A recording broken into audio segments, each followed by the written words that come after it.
मुरुड महोत्सवादरम्यान सुनील तटकरे यांनी मैं हूं डॉन या गाण्यावर डान्स केला होता. त्यावरच आता शिंदे शिवसेनेचे आमदार महेंद्र दळवी यांनी टीका केली आहे.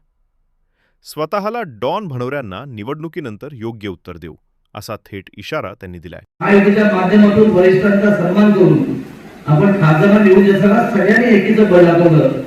पण परत तेच की दुसऱ्या निवडणुका आल्या की घेर बदलणार आणि मग आपली भूमिका स्पष्ट करणार आणि मग कधीतरी असं सांगतात की नाही हो डॉन, मी पण जाहीर डॉन नक्की आहे, तुम्ही काळजी करू नका, वेळ एकदम नक्की सांगेल मी.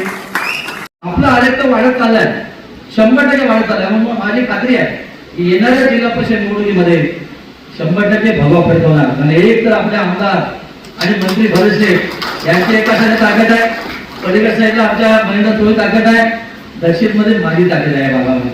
त्यामुळे ह्याचं समीकरण आपण गोळा केलं तर आपले बेरीज 30% पार होणार आहे. त्यामुळे कोणी डॉन म्हणावं कोणी काय म्हणावं, याला बरोबर जिल्हा परिषदची निवडणूक झाली का आम्ही उत्तर देणार. तुम्ही काळजी करू.